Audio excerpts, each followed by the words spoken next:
Nakilalang lubusan ni Janine Gutierrez si Jericho Rosales mula nang magkatrabaho sa Lavender Fields nung isang taon. Ayon sa dalaga ay talagang naging malapit sila sa isa't isa ng aktor dahil sa naturang serye. Dito lang naman kami naging close, hindi kami magkakilala before. So nakilala ko siya better as the show progress. Pero masaya siya katrabaho kasi you feel safe. Sakala mo on the same page kayo na gusto nyo gawin lahat para mapaganda yung eksena. Nalaman ko na kahit Jericho Rosales na siya, sobrang game pa rin siya mag-workshop, mag-aral, maging geeky sa pag-iisip ng gagawin sa eksena at sa script. Pagbabahagi ni Janine. Ngayong Biyernes ay magtatapos tagserye ang pinagbibida ni Judy Santa Maria. Ayon kay Janine ay marami siyang natutunan sa paggawa ng action scene dahil sa proyekto. Kasi from the zero ako sa action, so I tried to learn that slowly before the show, and then when the show was about to start with Ate Judy sa mga fight rehearsal, kwento ng actress. Para kay Janine ay talagang kaabang-abang ang bawat tagpo ngayong huling linggo na ng kanilang serye.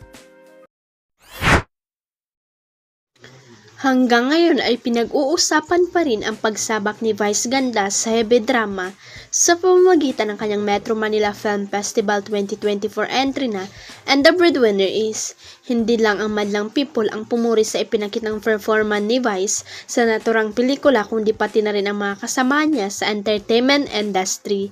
Unang-una na nga riyan ang nag-iisang Demon star na si Maricel Soriano na na-impress din sa pagdadrama ng TV host comedian. Ang galing ng anak ko, ang galing-galing mo anak, congratulations ang mensahe ni Maricel kay Vice sa panayam ng ABS-CBN. Para naman sa BFF ni Vice na si Angeline Quinto na hindi napigilang maiyak sa ilang eksena sa movie, lahat sila ay may kanya-kanyang bigat na dinadala dun sa movie, kaya ako naapektuhan. Komento naman ng anak-anak ni Vice at co-host sa Showtime na si Ryan Bang, parang hindi pelikula, parang totoong istorya ng isang pamilya. Napanood din ng mga miyembro na SB19 ang movie, ang kanta nilang Mapa ang official soundtrack ng Breadwinner, at hindi rin daw nila napigilan ang maging emosyonal sa sinihan. Napaka-traitor po ng movie na to, sa umpisa papasayin kay, sabi ni SB19 Style na sinundan naman ni SB19 Justin ang, tapos biglang magpipigil ka ng luha. Kahit ang mga miyembro ng Bini ay relate much sa movie, sabi ni Bini Joanna, ako lahat po ng scenes with parents po, doon talaga ako parang bumubuhos. Lalo na sa papa niya kasi parang yung papa niya yung pinakaunang naniwala, nagtiwala sa kanya, dugtong ng dalaga, sabi naman ni Bini Mika. Naiyak po ako sa scene with naman po kasi soft lang din ako pagdating ng parents.